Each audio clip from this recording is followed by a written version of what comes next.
नमस्कार. काव्यपरी जयश्री ऑफिशियल या आपल्या यूट्यूब चॅनलवर आपल्या सर्वांचं मनपूर्वक स्वागत करते. आषाढी एकादशीनिमित्त आद्य शंकराचार्य यांनी उत्स्फूर्तपणे लिहिलेले पांडुरंगाष्टकम अर्थासहित आजच्या भागात आपण पाहणार आहोत. महाराष्ट्राच्या कानाकोपऱ्यातून विठ्ठल नामाचा गजर करीत आषाढी एकादशीला पायी चालत संत सज्जन पंढरीला येत असतात. चंद्रभागेत स्नान करून विठ्ठलाचे दर्शन घेतात. अशा या परब्रह्म स्वरूपाचे सगुण रूप डोळ्यात साठवताना वारकऱ्यांच्या मनात असीम आनंद आणि कृतार्थतेची भावना निर्माण होते.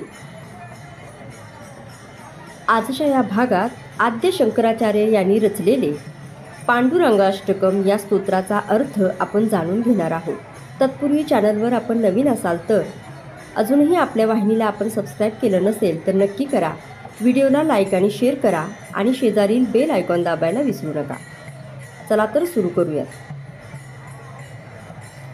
वारकरी संप्रदायाचे आराध्य दैवत भगवान श्री विठ्ठल यांची स्तुती करणारे अत्यंत गोड आणि मंत्रमुग्ध करणारे स्तोत्र म्हणजे पांडुरंगाष्टकम. अद्वैत वेदांताचे प्रवर्तक असणारे आद्य शंकराचार्य यांनी या अष्टकाची रचना केली आहे.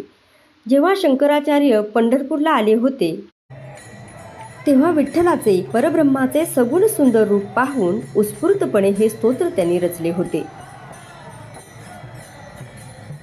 महायोग पीठ असणाऱ्या पंढरपूर या पवित्र क्षेत्राचे वर्णन करताना आद्य शंकराचार्य आपल्या पहिल्या श्लोकात म्हणतात, महायोग पीठे तटे भीमरथा वरम पुंडरिकाय दातुम मुनींद्रै समागत्य तिष्ठंत मानंद कंदम परब्रह्मलिंगम भजे पांडुरंगम.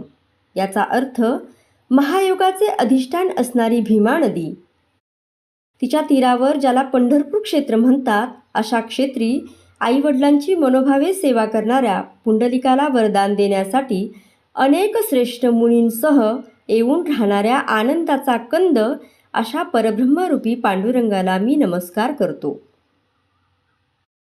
परब्रह्माच्या सगुण सुंदर रूपाचे वर्णन करताना दुसऱ्या श्लोकात ते लिहितात, तडिद्वाससं नीलमेघावभासं रमा मंदिरं सुंदरं चित्प्रकाशं वरं त्विष्टिकायां समन्यस्तपादं परब्रह्मलिंगं भजे पांडुरंगम परब्रह्मलिंगम भजे पांडुरंगम. याचा अर्थ विद्युतलतेसम अतिशय शोभिवंत असे वस्त्र नेसणाऱ्या निळ्या रंगाच्या मेघाप्रमाणे शोभणाऱ्या अंगकांतीच्या लक्ष्मीचे निवासस्थान असणाऱ्या परमसुंदर चित्प्रकाशी सर्वश्रेष्ठ तसेच भक्तांना दर्शन देण्यासाठी विटेवर समचरण ठेवून उभा आहे अशा परब्रह्मरूपी पांडुरंगास मी नमस्कार करतो. अशा परब्रह्मरूपी पांडुरंगास मी नमस्कार करतो. पांडुरंगाष्टकम या तिसऱ्या श्लोकात ते लिहितात, प्रमाणं भवाब्धिरेदिं मामकानं नितंबकराभ्या धृतो येन तस्मात् विधार्तुवस्यत्य धृतो नाभिकोशं परब्रह्मलिंगम भजे पांडुरंगम परब्रह्मलिंगम भजे पांडुरंगम. पांडुरंग आपल्या भक्तांना दर्शवतात की मला शरण येणाऱ्या भाविकांना भवसागर किती खोल आहे तर कमरे एवढाच आहे असे आपल्या भक्तांना दाखवण्याकरता ज्याने कमरेवर हात ठेवले आहेत आणि ब्रह्मदेवाला राहण्यासाठी ज्याने नाभिकोश धारण केला आहे अशा परब्रह्मरूपी पांडुरंगास मी नमस्कार करतो.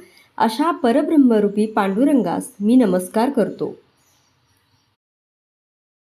या अष्टकम मधील चौथा श्लोक, स्फुरकौस्तुभालंकृत कंठदेशे श्रियाजुष्टकेयुरकं श्रीनिवासं शिवं शांतमिड्यं वरं लोकपालं परब्रह्मलिंगम भजे पांडुरंगम परब्रह्मलिंगम भजे पांडुरंगम. याचा अर्थ परब्रह्मरूपी पांडुरंगाने गळ्यात दैदिप्यमान कौस्तुभमणी धारण केल्याने अतिशय शोभायमान दिसणाऱ्या ज्यांच्या बाहूवर बाजूबंद शोभत आहेत आणि ज्यांच्या हृदयात लक्ष्मी निवास करते आहे, जो श्रेष्ठ आहे व लोकांचा पालन करता आहे, अशा परब्रह्मरूपी पांडुरंगास मी नमस्कार करतो. अशा परब्रह्मरूपी पांडुरंगास मी नमस्कार करतो. बालकृष्णाच्या रूपाचे वर्णन करताना आद्य शंकराचार्य 6व्या श्लोकात म्हणतात, किरीटोज्ज्वलत् सर्व दिक्प्रांत भागम सुररर्चित दिव्यरत्नरणरैघ्यम त्रिभंगाकृतिम बर्हमाल्यावतसम परब्रह्मलिंगम भजे पांडुरंगम परब्रह्मलिंगम भजे पांडुरंगम. याचा अर्थ, ज्यांच्या मस्तकावरील मुकुटाच्या कांतीने सर्व दिशा उजळून निघाल्या आहेत, सर्व देवता ज्यांची दिव्य व अनमोल रत्ने अर्पण करून पूजा करतात आणि ज्याने गुडघ्यावर रांगणाऱ्या त्रिभंगाकृती बालकृष्णाचे रूप घेतले आहे, ज्यांच्या गळ्यात वनमाला आहे व मस्तकावर मोरपिसांचा तुरा शोभतो आहे, अशा परब्रह्मरूपी पांडुरंगास मी नमस्कार करतो. अशा परब्रह्मरूपी पांडुरंगास मी नमस्कार करतो. शंकराचार्य 7व्या श्लोकात म्हणतात, विभुम वेणुनादम चरंतम दुरंतम विभू वेणुनादम चरंतम दुरंतम स्वयं लीलया गोपवेशम दधानम स्वयं लीलया गोपवेशम दधानम गवाम वृंदकानंदम चारुहासम गवाम वृंदकानंदम चारुहासम परब्रह्मलिंगम भजे पांडुरंगम परब्रह्मलिंगम भजे पांडुरंगम. सर्व विश्वाला व्यापून राहणाऱ्या, दिव्य वेणुनाद करत फिरणाऱ्या, ज्याचा कोणालाही अंत लागत नाही व सहज लीलेने गोपवेश धारण करणाऱ्या, गायीच्या कळपाला आनंद देणाऱ्या, जी अतिशय गोड मधुर हास्यमुद्रा आहे, अशा परब्रह्मरूपी पांडुरंगास मी नमस्कार करतो. परब्रह्मलिंगम भजे पांडुरंगम परब्रह्मलिंगम भजे पांडुरंगम. पांडुरंगाष्टकांच्या 8व्या श्लोकात आद्य शंकराचार्य म्हणतात, अजम रुक्मिणी प्राणसंजीवनं तं परम धामम कैवल्यमेकं तुरीयम अजम रुक्मिणी प्राणसंजीवनं तं परम धाम कैवल्यमेकं तुरीयम प्रसन्न प्रपन्नार्तिह देवदेवम परब्रह्मलिंगम भजे पांडुरंगम परब्रह्मलिंगम भजे पांडुरंगम. याचा अर्थ असा सांगितला जातो, ज्याला जन्म नाही म्हणजे जो अजन्म आहे, रुक्मिणी मातेचा प्राणाधार असलेल्या, भक्तांचा परम विश्रामधाम असलेला, शुद्ध कैवल्य तसेच जागृती, स्वप्न, सुषुप्ती अशा 3 अवस्थांच्या पलीकडे असलेल्या, निरंतर प्रसन्न, शरणागतांचे दुःख हरण करणाऱ्या व देवांचाही देव असलेल्या अशा पांडुरंगास मी नमस्कार करतो. देवांचाही देव असलेल्या अशा पांडुरंगास मी नमस्कार करतो. इति श्रीमद शंकराचार्य विरचितम पांडुरंगाष्टकम संपूर्णम पांडुरंगाष्टकम संपूर्णम. हे अत्यंत पुण्यदायक असे हे पांडुरंगाष्टकम स्तोत्र जो कोणी भक्त एकाग्र चित्ताने प्रेमाने नित्य पठण करेल, तो अंतकाळी भवसागर सहजगत्या तरून जाईल. त्याला परब्रह्मरूपी श्रीहरी पांडुरंगाच्या शाश्वत स्वरूपाची प्राप्ती होईल, अशी या स्तोत्राची फलश्रुती सांगितली जाते.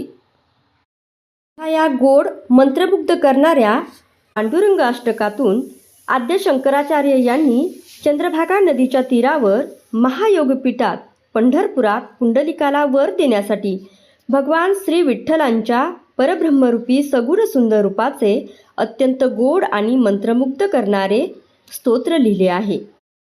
संस्कृतमध्ये असलेल्या या स्तोत्राचा अर्थ आजच्या भागात आपण पाहिला. आजचा हा भाग आपणास कसा वाटला ते नक्की कमेंट करून सांगा. अशाच नवनवीन आणि माहितीपूर्ण व्हिडिओंसाठी आपल्या वाहिनीला सबस्क्राईब, लाईक आणि शेअर करा. माऊली माऊली रामकृष्ण हरी. पुन्हा भेटूया एका नवीन भागात. तोपर्यंत नमस्कार, धन्यवाद.